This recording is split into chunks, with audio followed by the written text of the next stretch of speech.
Magandang gabi, mga ka-amazing.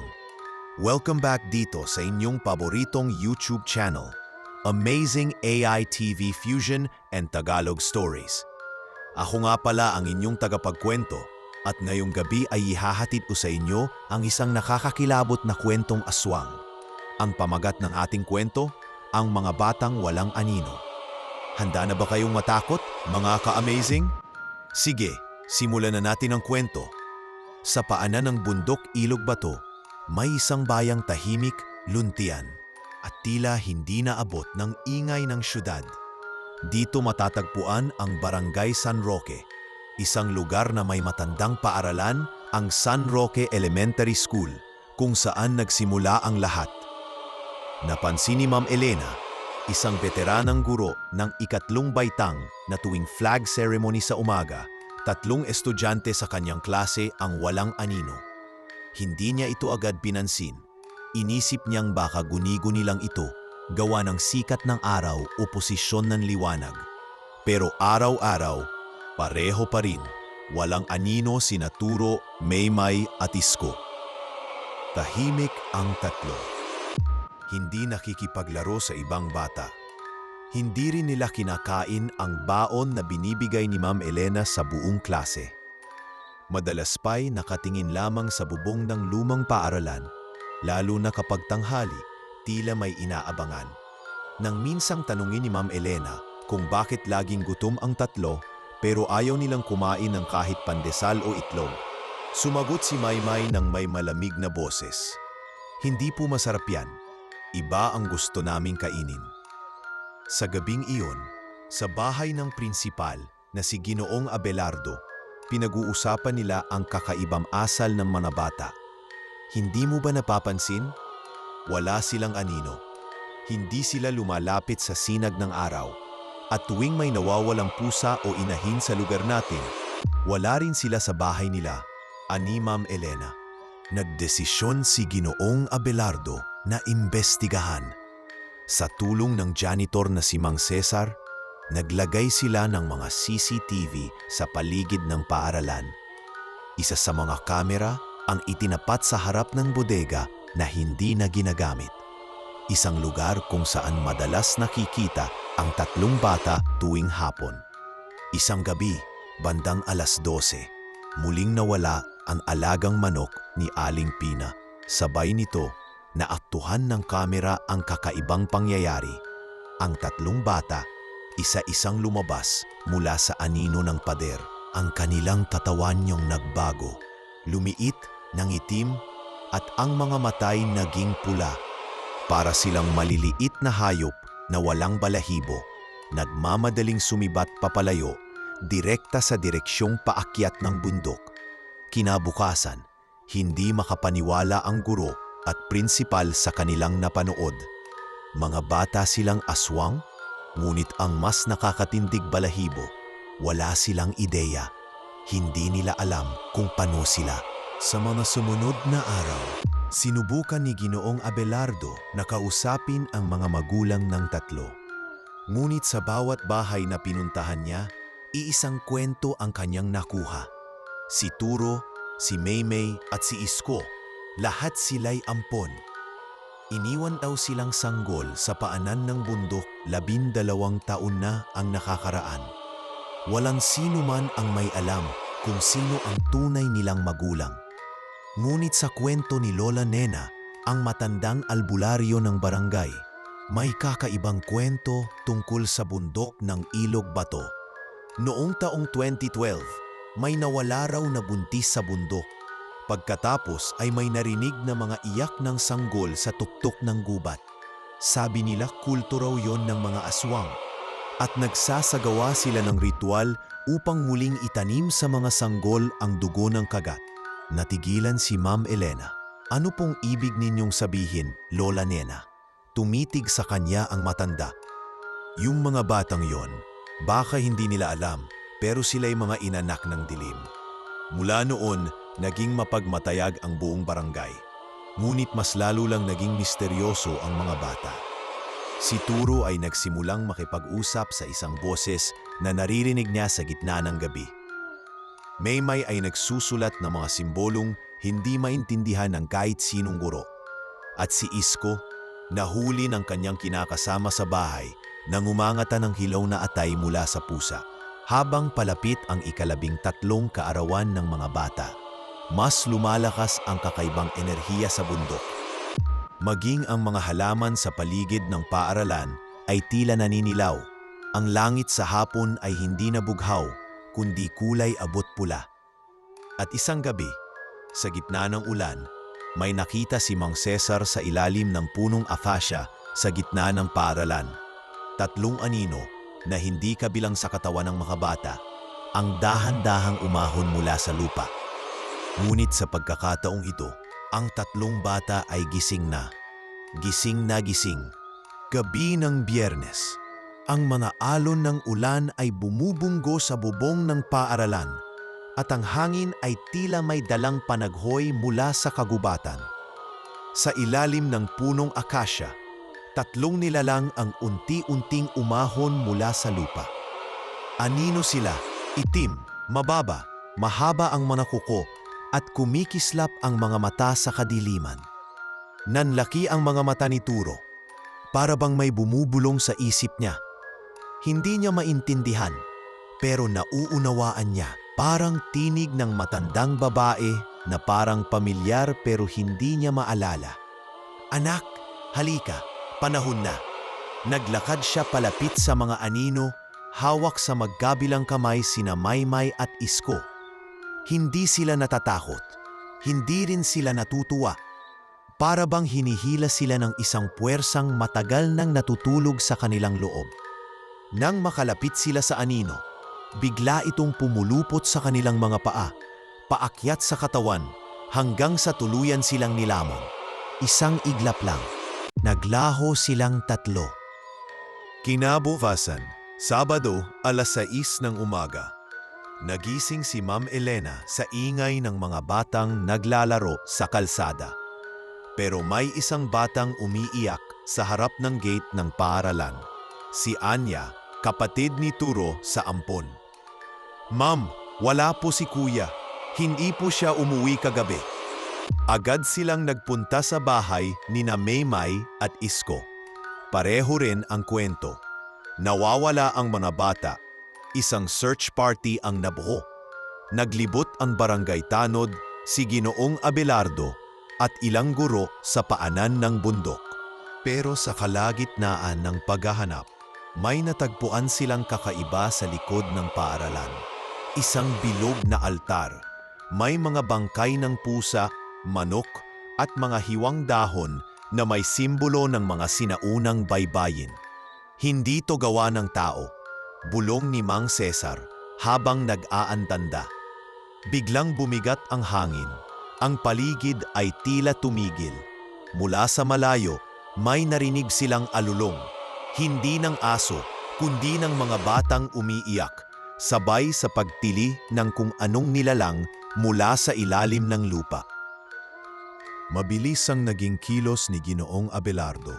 Kinausap niya si Lola Nena. Lola, ano bang dapat naming gawin? Nawawala na ang mga bata. Tila may buhay ang anino sa lugar na ito. Umiling si Lola Nena. Hindi basta-basta yan. Kapag nagising ang dugo ng aswang sa isang bata, wala nang atrasan. Ang tanging paraan lang para mailigtas sila ay kilalanin nila ang sarili nilang anyo at labanan ito. Paano nila lalabanan ang sarili nilang kalikasan kung hindi nila alam na ganun na sila? Tanong ni Ma'am Elena. Ngunit bago pa mang makasagot si Lola Nena, dumating si Aling Doray, ang dating alagad ng isang kultong aswang sa bundok. Matagal na siyang nagtago, pero ngayon ay lumitaw muli, dala ang isang babalang hindi nila inaasahan. Sila ang 3 pinagpala, ang huling bunga ng ritual ng kadiliman, at ngayong magkalabing 3 taon na sila, babalik ang inang nagtanim sa kanila ng sumpa, ang ina ng anino. Tumahimik ang buong paligid. Anong kailangan naming gawin? Tanong ni Ginoong Abelardo. Hindi na ninyo sila kayang itago. Kailangan nila mismong tahakin ang bundok ng Ilog Bato. At doon, makakaharap nila ang katotohanan. kung sino sila, saan sila galing, at kung paano pipiliin kung magiging tao sila o tuluyan ng maging nilalang ng dilim. Habang ito'y nangyayari sa baryo, sa tuktok ng bundok, isang kuweba ang nabuksan matapos ang 13 taon. Sa loob nito, sa gitna ng itim na mga ugat ng punong kahoy at mga balot ng kadiliman, nagising ang isang matandang babae na may 4 na mata, mahahabang kuko at makakapal na buhok na parang ahas. Si Lilom ang ina ng anino. Panahon na para kunin ko ang aking mga anak. Sa kabila ng bundok, sa masukal na bahagi ng gubat, biglang lumitaw sina Turo, Maymay at Isko. Hubad ang mga paa, madungis ang mga mukha at nanginginig sa lamig. Pero kakaiba, parang mas maliksi sila. Mas matalas ang kanilang pandama. Nasa paligid nila ang mga anino, mga multo ng dating mga sanggol na isinakripisyo sa ritual ng kadiliman. Maaari pa tayong bumalik, bulong ni Maymay. Pero saan? Wala naman tayong totoong pamilya, sagot ni Isko. Tayo ang pipili ng ating kapalaran, sabat ni Turo, na ngayon ay tilang may malay na sa totoong pinagmulan. Bigla silang napalingon. Mula sa likuran nila, isang babaeng matangkad, nakasuot ng damit na yari sa balat ng hayop at may itim na balabal ang lumapit. Mga anak ko, wika nito, ako ang nagbigay sa inyo ng bagong buhay. Ngayon, panahon na para isuko ninyo ang inyong katauhan bilang tao at yakapin ang inyong likas na anyo. Ngunit nagdadalawang isip ang tatlo. Hindi tulad ng ibang nilalang, sila ay lumaki sa piling ng mga mabubuting tao. Si Ma'am Elena na laging nagdadala ng pagkain, si Anya na laging niyayakap si Turo kapag natatakot, at si Mang Cesar na palaging tumatawa sa kanila sa umaga. May parte sa kanila na tao, pero may dugo rin silang nilalang ng dilim. At dito nagsisimula ang tunay na labanan. Tumigil ang mga oras. Sa harap ng kuweba, lumulutang sa manipis na usok ng itim na along ng enerhiya si Lilom, ang ina ng anino. Nakatingin siya sa 3 bata, si Turo, si Maymay at si Isko. Hawak niya ang isang itim na bato na may hugis puso at pumipintig na parang buhay. Ito ang iyong pinagmulan, wika ni Lilom habang iniaabot ito kay Turo. Kapag tinanggap mo ito, magiging isa ka sa akin, isang tunay na nilalang ng gabi. At wala ng kirot, takot o gutom. Lahat ng puot at uhaw mo ay mawawala. Ikaw ay magiging kumpleto. Tiningnan ni Turo ang bato. Tumitibok ito sa palad ng kanyang ina. Ang bawat tibok parang tunog ng sigaw mula sa kailaliman. Pero bago niya ito maabot, tinapik siya ni Maymay. Naalala mo ba nang hawakan ni Ma'am Elena ang kamay mo nung natapilok ka? Naalala mo ba ang pandesal na may palaman na ayaw nating kainin pero sinikap mong ngumiti para hindi siya masaktan? Naalala ko, sagot ni Turo habang nanginginig ang kamay niya. Kahit hindi natin alam kung sino tayo, alam natin kung sino ang nagpalaki sa atin, bulong ni Maymay. Tayo'y pinalaki bilang tao, hindi bilang halimaw.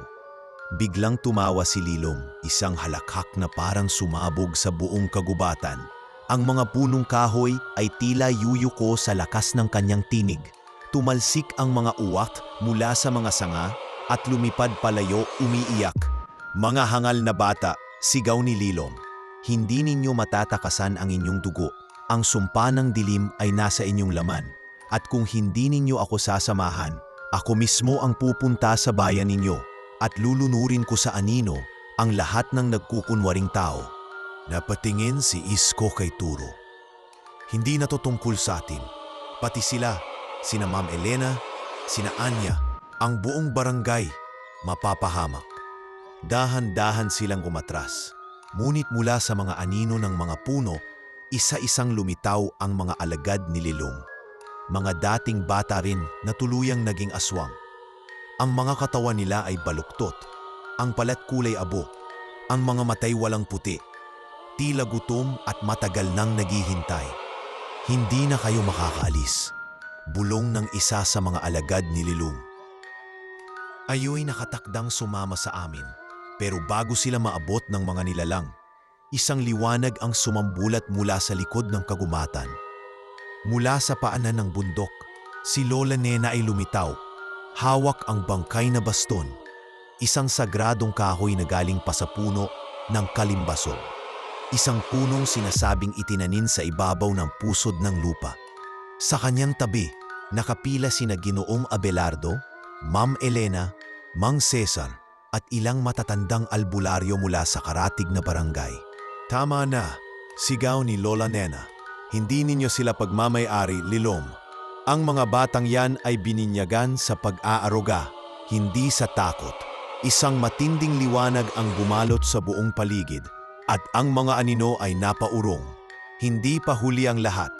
Kayong tatlo, kung nais ninyong bumalik bilang tao, kailangan ninyong isuko ang bato ng anino. Ngunit kung pipiliin ninyong manatili bilang nilalang ng gabi, wala nang balikan. Tahimik si Turo. Tiningnan niya si Maymay at Isko. Hindi ko pa rin alam kung sino ako, pero alam ko kung sino ang gusto kong maging. Humarap siya kay Lilong. Hindi ako magiging tulad mo. Hindi ko pipiliin ang lakas kung kapalit ay ang pagkatao ko. Isang sigaw ng galit ang lumabas kay Lilong. Kung gayon, mamatay kayong lahat. Mula sa ilalim ng lupa, sumambulat ang mga aninong hugis, ahas at ibon. Sabay-sabay na sumugod sa direksyon ng mga tao.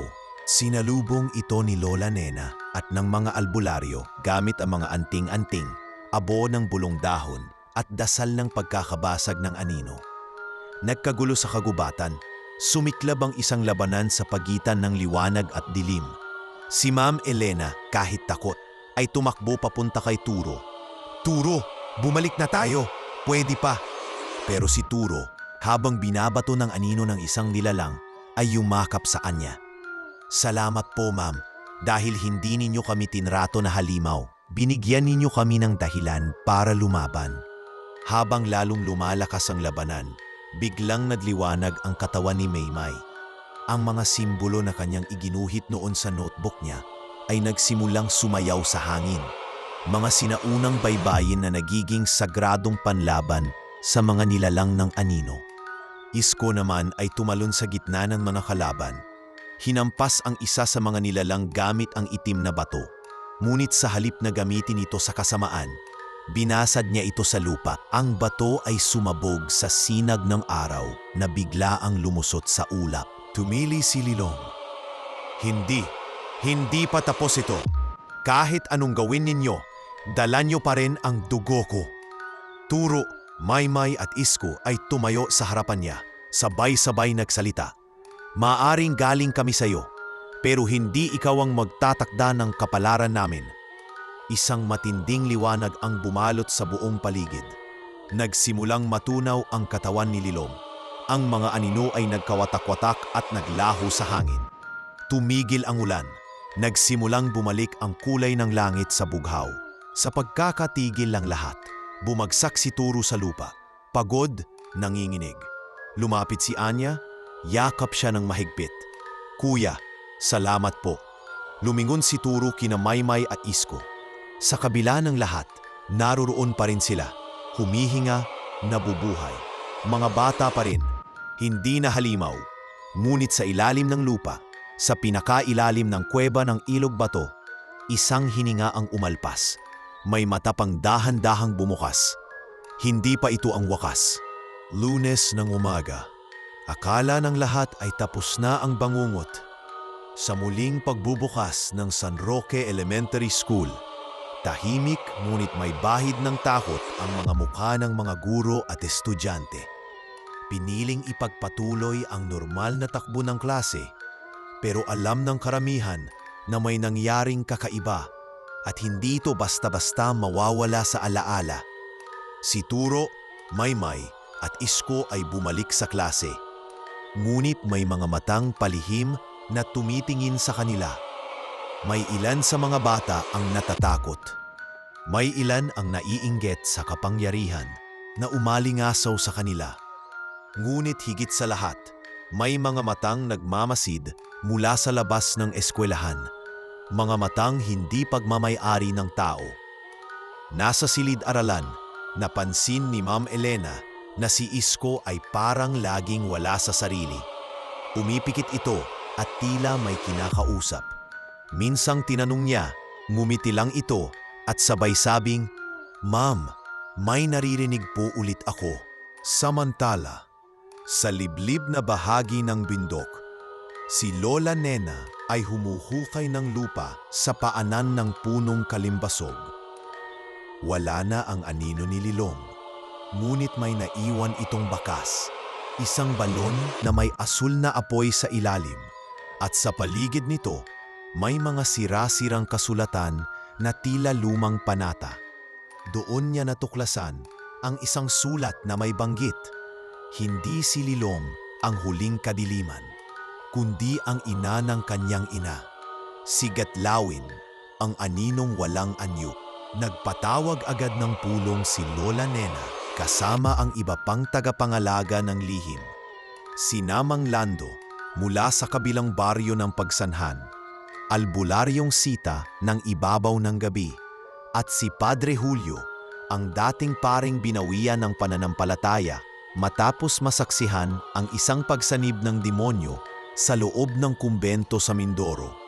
Nagsimula pa ito bago pa man itayo ang San Roque. Sabi ni Mang Lando habang nakatitig sa sinaunang mapa ng bundok, ang bundok ng Ilog Bato ay isang sagradong lugar. Pero sa ilalim nito, may nakaimbak na sumpa mula pa sa panahon ng mga unang anito. Si Gatlawin ay hindi nilalang. Isa siyang kamalayan. At ngayon, palatandaan ang pagkagising ng mga anak ni Lilong na muling bubukas ang kanyang pintuan. Samantala, sa paaralan, habang recess, isang batang babae na hindi taga roon ang dumating. Payat, maputla, at mahaba ang buhok. Nakasuot siya ng lumang uniforme na hindi tugma sa kasalukuyang ginagamit sa eskwelahan. Tinanong siya ni Ma'am Elena kung anong pangalan niya. "Si Lira po, ma'am. Bagong lipat mula sa norte." Ngunit nang puntahan ni Ma'am Elena ang opisina para hanapin ang record ni Lira, nagulat siya nang sabihin ng prinsipal na walang bagong estudyante na dumating. Walang nagpalipat, walang naitalang pangalan sa listahan. At ang mas nakakakilabot, may lumang litrato sa opisina, larawan ng klase noong taong 1983. Doon sa hulihang hilera sa dulong kanan, nakaupo ang isang batang babae, kaparehong-kapareho ni Lira. Siya ang batang nawala noong 1983, bulong ni Ginoong Abelardo, nang makita ang litrato. Si Lira nalunod sa ilog malapit sa bundok, pero hindi na nakita ang katawan. Nang gabing iyon, si Isko ay nagising sa gitna ng gabi, pawis na pawis. Sa labas ng bintana ng kanyang silid, may batang nakatayo. Si Lira, walang ekspresyon ang mukha, ngunit ang kanyang anino ay hindi nakatapak sa lupa. Nakalutang ito sa ere. "Ikaw rin, tulad ko," wika ni Lira sa mahinang tinig.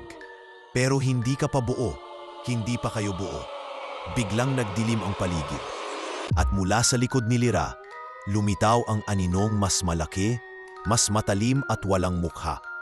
Isa itong ulap na may hugis katawan ngunit walang mata, walang bibig, tanging itim na presensya na tumatalikod sa liwanag. Kinabukasan, si Isko ay wala sa klase. Ganon din si Maymay.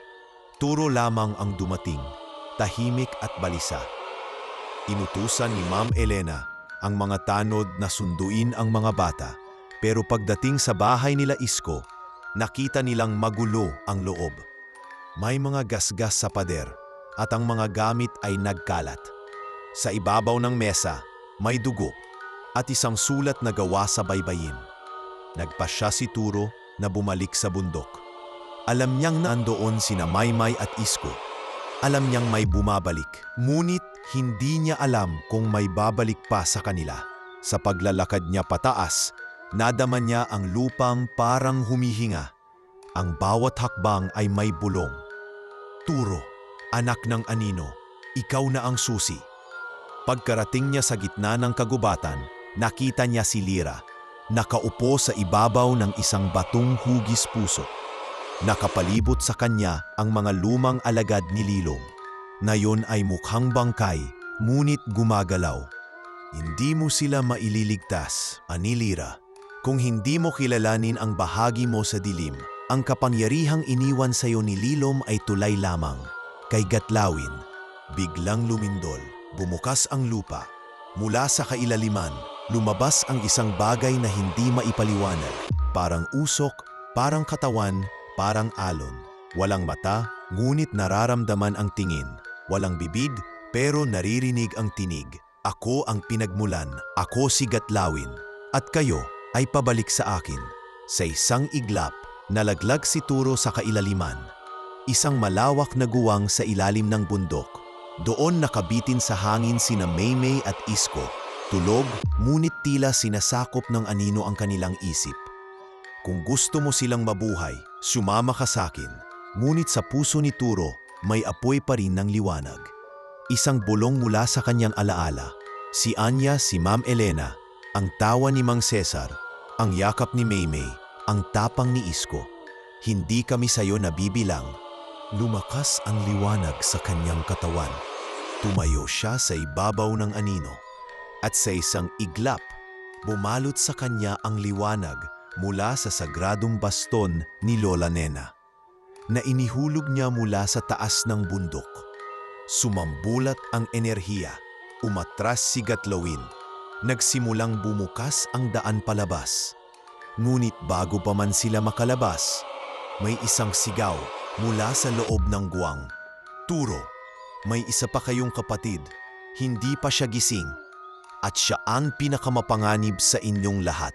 Bumukas ang mga mata ni Turo habang nakasubsob sa putikan sa loob ng guwang. Ang kanyang mga kamay ay nanginginig, ngunit ramdam niya ang kakaibang enerhiya sa kanyang dibdib.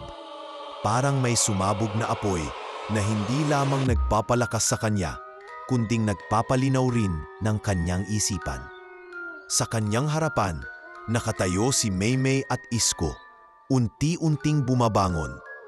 Basang-basa ang kanilang mga katawan sa singaw ng lupa, pero mulat na muli ang kanilang ulirat.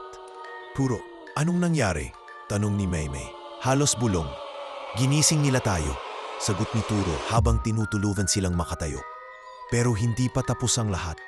May isa pa sa atin at hindi natong siya kilala. Nagliyab ang paligid ng anino. Sa kabilang dulo ng guwang, may isang malaking pader na gawa sa ugat ng punong may pulang ilaw sa loob. Mula sa loob nito, unti-unting lumilitaw ang isang silweta. Isang batang lalaki, mas bata sa kanila, marahil 8 taong gulang. Pero ang mga matay tila libu-libong taon na ang tanda. Ako si Leo, wika nito, at ako ang una sa ating lahat. Ang boses niya ay kalmado, pero nanginginig ang bawat salita. Sa paligid niya, ang anino ay tila buhay, sumasayaw, bumabalot, at minsan ay nagiging kamay, paa at panga ng hayop. Ako ang isinakripisyo sa unang ritual, at ako rin ang dahilan kung bakit nabuo ang kulto ni Lilong. Napaatras si Isko. Anong ibig mong sabihin? Hindi ka namin kapatid, hindi ka namin kasama. Hindi, ngumiti si Leo. Lumalakad palapit. Sila ang 3 huling bunga ng ritual. Ako ang unang pagkabigo, pero ako rin ang pinakamatagumpay. Bumuka ang pader sa likod niya. Lumitaw ang isang dambuhalang nilalang na gawa sa purong anino. Walang muka, ngunit may mga braso at mata na nakakalat sa katawan. Isa itong anyo ni Gatlawin, pero buo na, pinagsamang anino at laman. At sa gitna ng kanyang dibdib, nakapaloob si Leo. Kaya ko kayong puksain ngayon, wika ni Leo. Pero hindi pa panahon. Kailangan nating bumalik sa ibabaw. Kailangan nilang makita kung sino talaga kayo. Kapag tinanggap kayo ng mundo, saka ko sila wawasakin. Biglang nagdilim ang paligid. Ang 3 magkakapatid ay sinikop ng makapal na anino. At sa isang iglap, nasa itaas na sila ng bundok, sa gitna ng San Roque. Ang buong barangay ay natigil. Lahat ng tao'y nagulat nang bigla silang lumitaw.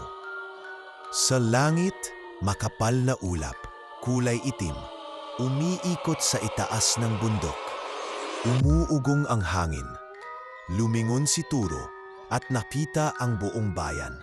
Si Anya, Ma'am Elena, Mang Cesar, Lola Nena, at ang mga albularyo. Lahat ay nakatingin sa kanila. Ngunit may halong takot sa mga mata ng ilan. Bumalik kami, pero may isa pang mas masahol kaysa kay Lilong. Sigaw ni Turo. Si Leo, at hindi siya haharap ng mag-isa. Mula sa likuran nila, lumitaw ang silweta ni Leo. Tumatawa, mahinang halakak, sabay sabing, "Handa na ba kayong pumili? Kami ba o kayo?"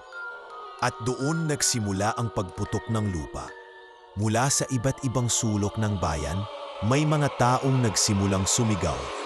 Isa-isa silang tinamaan ng itim na liwanag, at sa bawat sigaw, may aninong pumapasok sa kanilang katawan. Maging ang ilang matatandang albularyo ay napaluhod, tila himigop ng itim na enerhiya. "Magsimula na tayo," bulong ni Leo. Sumigaw si Lola Nena, hawak ang bagong nabubuong anting-anting. "Mga anak ng liwanag, kumapit kayo sa alaala, hindi sa galit. Kumapit sa pag-alaga, hindi sa sumpa." Ngunit si Turo ay biglang napatigil. Sa loob ng kanyang isipan, may bumubulong. Isang tinig na matagal na niyang nilalabanan. "Kung hindi mo siya pipigilan, mauubos sila." Anya, Ma'am Elena, "Ang buong barangay. Alam mong kailangan mong gamitin ang laman ng anino mo bago siya gamitin ni Leo." Hinawakan ni Turo ang kanyang dibdib. Sa kanyang palad, lumitaw ang bakas ng mata ni Gatlawin. "Kung ganon, kukunin ko ang lakas mo, pero hindi bilang halimaw, bilang tagapagtanggol." Sumabog ang liwanag sa paligid niya. Tumalon si Turo sa ere, at mula sa kanyang katawan, lumabas ang isang matinis na sigaw, sigaw ng pagkatao, sigaw ng pagsuko sa sariling anino. Isang maputi at itim na apoy ang bumalot sa kanya. Sa kanyang likuran, si Maymay ay lumilipad. May hawak na bilog ng baybayin. At si Isko ay may espada ng liwanag na mula sa abo ng nasunog na bato ni Lilong. "Huling pagkakataon, Leo. Bitiwan mo sila. Itigil na natin to." "Hindi pa ito ang wakas," sagot ni Leo. "Ito ay pagbabalik lamang." At nagbanggaan ng dalawang magkaibang puwersa, ang apoy ng liwanag at ang hininga ng anino. Umalingaw-ngaw ang sigawan ng mga espiritu, ang pag-iyak ng hangin, at ang pag-awit ng mga diwata ng kalikasan. Nagsimulang masira ang paligid, ngunit sa puso ng labanan, tatlong batang lumaban sa kanilang pinagmulan upang piliin ang kanilang pagkatao. Tumigil ang oras sa pagitan ng liwanag at dilim. Sa gitna ng kaguluhan, lumulutang sa himpapawid si Turo. Hawak ang apoy ng kanyang puso. Puting sinag na may halong asul, sumisiklab mula sa alaala ng mga taong minahal siya. Sa kaliwang kamay niya, nakatindig si Maymay, nakapikit at dinadasal ang mga baybayin ng kaligtasan na natutunan mula sa lumang aklat ni Lola Nena. Sa kanan niya, si Isko, nakabiga ang bisig, hawak ang espada ng abo at humahakbang sa ibabaw ng mga aninong lumulutang. Sa ilalim nila, si Leo ay lumalaki. Ang anino sa kanyang likod ay naging dambuhala. May 10 ulo ng hayop, 2 katawan, at 7 mga mata na umiikot sa kanyang noo. Sa bawat sigaw nito, may taong nawawala sa liwanag at natatabunan ng anino. Ang buong barangay San Roque ay tila nilalamon ng itim na ulap ng kasaysayan. Kasalanan, paghihiganti, galit at takot. "Hindi mo kami matatalo," sigaw ni Turo. "Hindi ninyo ako mauunawaan," sigaw ni Leo. "Ako ang itinapon, ako ang isinakripisyo, at ako ang magiging wakas ng mundong ito." Maling mundo ang gusto mong itayo. Sagot ni Maymay. Ang mundo na walang pag-ibig, walang habag, walang liwanag. Lahat tayo'y nasaktan, sabi ni Isko. Pero hindi nangangahulugan na dapat nating sunugin ang lahat para lang pagtakpan ang sugat natin. Umikot si Turo sa ere. Inagsama ang apoy ng puso niya at ang espada ni Isko. Habang umiikot sa paligid nila, ang mga simbolo ng baybayin na iniukit ni Maymay sa hangin. Sa tuktok ng ulap ng anino, pinagsikapan nilang bumuo ng liwanag na sapat para tunawin ang halimaw na si Leo. At nang magsanib ang tatlo, sumabog ang liwanag sa kalangitan. Umalingaw-ngaw ang huling sigaw ni Leo. Kung hindi ko kayo madadala sa dilim, dadalhin ko ang dilim sa loob ninyo. Pero hindi siya pinakinggan ni Turo. Lumipad siya pababa, sinugod si Leo, at idiniin ang liwanag sa kanyang puso. Si Maymay at Isko sabay ding lumundag, sabay sabing paalam Leo. Sumabog ang katawan ni Leo sa sinag ng pinagsanib nilang lakas. Naglaho ang ulap, umatras ang anino, muling lumiwanag ang langit. Bumalik sa kulay ang mga puno, ang mga halaman, ang paligid. Tahimik, mapayapa. Bumagsak si Turo sa gitna ng kalsada. Hinihingal, sugatan. Si Maymay ay nakaupo sa tabi niya. Inaakay ang kanyang balikat. Si Isko ay nakangiti habang hawak ang sirang espada. Sa likuran nila, lumapit si Anya, umiiyak. Si Ma'am Elena ay niyakap silang tatlo. Si Lola Nena ay lumuhod sa harap nila at sabay sabing, "Salamat, mga anak ng liwanag." Mula sa malayo, lumilitaw ang bagong sikat ng araw. Ngunit sa ilalim ng lupa, isang bahaging hindi pa nila naaabot, ay nananatiling tahimik ang balon ng anino. Sarado na, ngunit hindi kailanman tuluyang nawawala. Ngunit para sa Barangay San Roque, tapos na ang kabanatang ito. At diyan na nagtatapos ang ating kwento, mga ka-amazing. Maraming salamat sa pagsama nyo sa nakakakilabot at madilim na paglalakbay kasama ang mga batang walang anino.